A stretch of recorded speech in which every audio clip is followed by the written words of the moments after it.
Okay, so I thought it might be interesting to go over with you guys some of my basic editing techniques for not just what this is, Marvel Snap type stuff, but just stuff in general with moving components, I guess I should say. I'll show you guys what I mean. I will let this play out a little bit.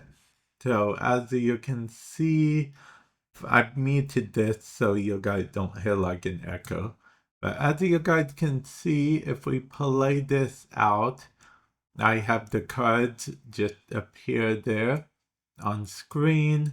What I did individually is I gave each of these a drop shadow to begin with. Then if we go a little bit farther, you will see that the cards disappear about here. And Kansu, this is the card name, starts getting a bit bigger. And then he stops right there. And then words appear. These are all the words here. Now I had to split them into three because all these words, they technically say something a little bit different, okay? Like this for the most part is the same, but I had to change it to final phase and change the 5 to an 8, okay? And then over here, we get rid of the whole discard thing. But if you've noticed, also these are different, okay? Now these two are technically the same, but what happened here is I did a little keyframe magic, okay? I did keyframes for both the zoom and the position, so I was able to make it so it changed position until I got it where it wanted here. I immediately then split this and this, so that way this can keep the new position while this kept the keyframe I needed. So that worked out for that. And then with this, I didn't have to re-edit anything because I literally was just able to right click on this one, hit copy, and then go to paste attribute, okay? And then it just, I selected everything I needed, then hit apply with this second phase because this is a different image. So, you know, I did cut this as long as I needed and then just insert this image, paste the attributes, and then I did it with the third one here as well. So then it flowed just like that. So if I play it from the very beginning and let it go entirely all the way through, you will see that I talk a bit about the new card. At the time of recording this is the new card, Spotlight Cashers. If you want to check out this channel that I'm showing you guys about, the finished product, with me actually talking about the card and whatnot, feel free to check out the channel. It's called Kage. I'll put a link in the description below if there's not one already. But yeah, it's one of my gaming channels, actually.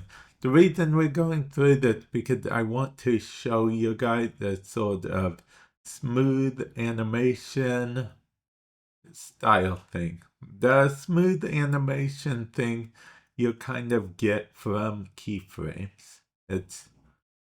Keyframes are actually very good.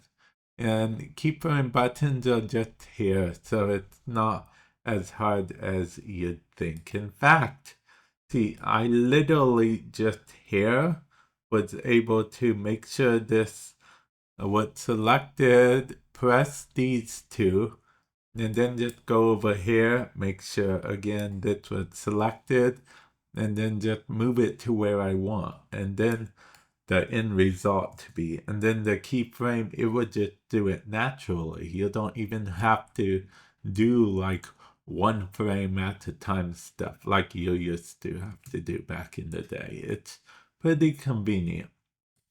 And then this just literally pops between first phase and second phase almost immediately right there. Yeah, I really like how it pops there. And then, you know, the second phase, which pops to the final phase. So, yeah, if you go here, we can see this here, this here, this here. It's like, you know, phases of the moon. The waxing, the full, there's, yeah. Yeah, so that's actually pretty cool, honestly. But yeah, like I said, if you want to know the full details of this card, definitely check out that channel. But yeah, honestly, I just wanted to show you guys this because of the fact that I'm usually what I do most of this, but I usually don't have to change the cards because there's not a lot of cards that have different phases. In fact, I think this is one of the first ones in the game, so I had to make it this way in order for it to work out like this. And I honestly think it worked out pretty well in the end. Definitely let me know your thoughts and let me know if this helped you guys, okay? Because in the end, I do try to help. And if this style of video can help you guys learn what to do, how to do the type of stuff, then I'm here for it. Let me know what you guys would like to see in the future. And all this that I just did, I am happy to say, but that as far as I know, all of this stuff can be done in the free version of DaVinci Resolve. All of this I showed you guys in the video because, let's see, this is just drop shadow.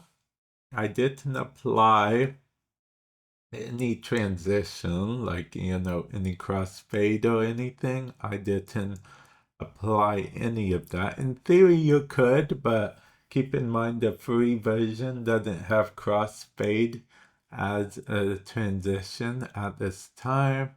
And then these are just regular text things which you can add in the free version as well. These are just images. And this is because I used OBS to record my audio. In theory, you can actually go to something like Fairlight tab and record your audio straight from DaVinci Resolve, but I personally just find it more convenient for my workflow to just record the audio because it doesn't matter what scene is up. In fact, I could just disable the whole track scene and it wouldn't even matter at all because of the fact that I have this above it. So, yeah. Yeah, I just like it entirely. That's just what I like to do personally. Everyone had their own process when it comes to that. But yeah, I digress. Let me know, comment section below, what you guys thought of this video. And with that said, I will catch you guys in the future. Later.